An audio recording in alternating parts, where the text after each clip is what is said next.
Reed is my surname, and I am a widow, a mother of three little darlings, John, Georgiana, and Lizzie. Now, I firmly believe a child should be obedient. I abhor impertinent, passionate children of deceitful disposition. Not that my little darlings have any of these faults, oh no. You must know there is another child living with us. Before passing on, my husband had me solemnly swear I'd look after his niece, Jane Eyre. I assure you, I feel most anxious to be relieved of this responsibility. What an abominable child! I am John Reed, a gentleman's son. Now that my father is dead, the house, the wealth, the estates will soon belong to me. I care not much for my mother nor for my two sisters, and I cannot stand Jane Eyre, the rat. I do everything to make her life miserable. After all, I am Master John. Hi, I am a nurse, and everyone in the house calls me Miss Abbott. I am responsible for the three children, well, for four. I prefer not to talk about the impossible and ungrateful Jane Eyre, but I adore Miss Georgiana. If only all girls were so sweet. Where do the wicked go after death? To hell. And who are the wickedest of them all? Liars, the deceitful, and they will have their portion in the lake burning with fire. The evil one takes on the simplest forms, the form of a child, for instance. So it is my Christian duty to warn every teacher and every student at Lowood Institution. Jane Eyre is the worst of all. She is a liar and needs to be punished. After all, I serve a master whose kingdom is not of this world.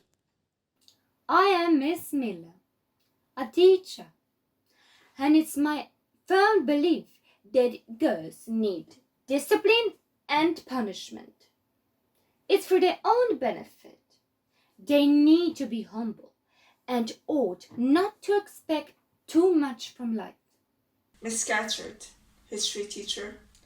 The girls at Lowood are dirty, ill-mannered, and altogether disagreeable. What can a teacher do with such students, I ask you? Well, the answer is simple. The rod. Use the rod to teach them a lesson. My name's Julia, and I've been at Lowood for as long as I can remember. I know no other life. Ever since I was very little, I've been told to be patient, humble, and self-denying. But it saddens me so. I have nothing to look forward to. I am Marianne, and I'm a student at Lowood Institution because both of my parents are dead, but I like the lessons and I love needlepoint. I'd like to become a teacher myself. Perhaps they'll let me stay here. I have nowhere else to go. I am Helen, though I am usually addressed by my surname Burns. I admit I am not the most well-organized student and I am forgetful and untidy. But I feel the most fortunate. For the first time in my life, I have got a friend here at Lowood. Jane Eyre is courageous, sincere and kind. I only fear I won't be with her for much longer. I'm Jane Eyre, and I'm 10 years old. I have no mother or father. I'm an orphan. When I was living with my aunt, Mrs. Reed, I was utterly unhappy. Scorned by the servants, despised by Mrs. Reed, and bullied by John and his sisters. I was constantly told that I am ungrateful, unpleasant, disobedient, and strong-headed. Even today, these accusations do not hurt me that much. But there is one that is utterly false, that I am deceitful, that I am a liar. Deceit is not my fault.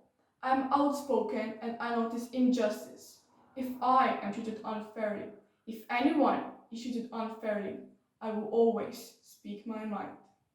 Now you must know Thornfield is a respectable place, a fine old hall, and the owner, Mr. Rochester, Edward Rochester, that is, well, there are several Rochesters, and one ought to be very particular when referring to them.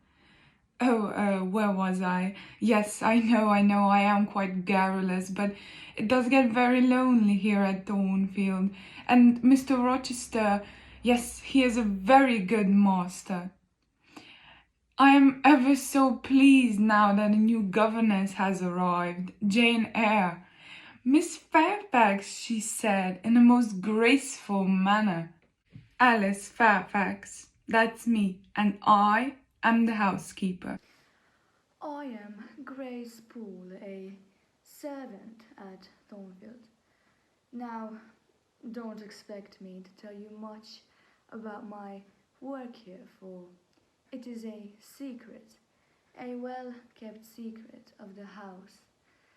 All I can tell you is the job is hard, but it's good money, and I get an exclusive right to an extra pint of cider. People say I do the sewing around here, so let's just leave it at that. Je m'appelle Adèle et j'ai une nouvelle gouvernante. Jane Eyre. Eyre. Oh, qu'est-ce que je suis bête. I was born in France, but now my mother has gone to heaven. I live here with Mr. Rochester, and I must speak English. Mr. Rochester is very kind and generous. He always brings me presents. I love presents. I have arrived at Thornfield from Jamaica with intention to seek my sister, Bertha Antonietta Mason. And I, let me tell you, have had the most horrific, ghastly experience, and I still cannot believe it true. How could he? Edward Rochester. A wife now living most certainly is an impediment, isn't it? I detest young men of today. They are so obsessed with their appearance that they completely forgot about how much attention a young woman needs. I do not want to appear snobbish, but I do make an impression on men. And should you think I'm after their money, well, you're not mistaken. Make no mistake, Blanche Ingram will marry well. Blanche and I, her sister Mary, come from a wealthy family. Why then are you so eager to find yourself a wealthy young man to be your husband, you may wonder? Well, the fact is the Ingrams are rich, but we the two sisters are not. Being daughters instead of sons, neither of us can inherit a single penny of our family wealth. Everything has gone to a brother. So I attend all parties and dances and social events. I must find a suitable husband. And mind, I'm almost 20. I'm getting old. Life on the marsh is as solitary as it can be. My brother often says, Diana, don't just sit there idling. Find purpose in your life. So I have started learning German. Now my life has become a wee bit more exciting. A young woman is staying with us. Jane Elliot. Such a pleasant companion.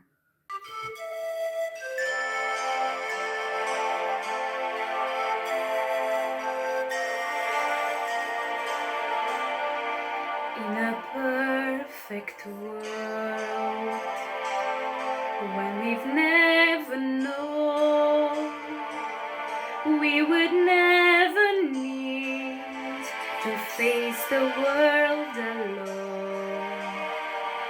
They can have the world, we'll create our own. I may not be brave or strong or smart, but somewhere in my secret heart I know love will find a way. Anywhere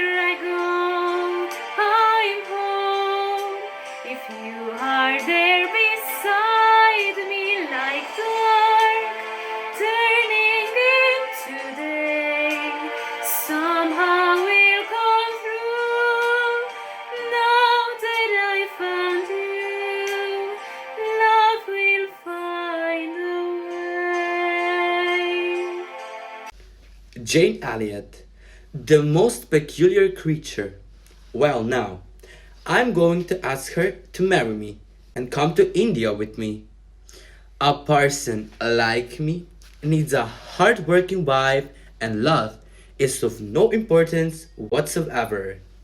Well, now I'm going to ask her to marry me and come to India with me. A parson, like me, needs a hard-working wife, and love is of no importance whatsoever. I fear I am one of the most misunderstood people in England. What people see is Edward Rochester, the owner of a large estate, a condescending man who couldn't care less for others.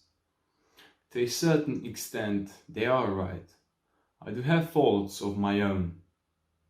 What they fail to notice, however, is that everything I do is driven by a strong sense of responsibility. I have suffered bitterly, and still am, because this trait is so unwavering. There is one person that sees me differently. Jane Eyre. My name is Jane Eyre, and I am 18 years old. I left Lowood, the Institute for Orphaned Girls, to become a governess at Thornfield. Life has taught me to be wary. I am no longer an outspoken, somehow reckless individual I was at the age of 10. I've become thoughtful and modest. Yet, I will never let anyone believe that just because I am poor and plain and obscure, that I am soulless and heartless. When I choose to love, I love unconditionally and with all my heart.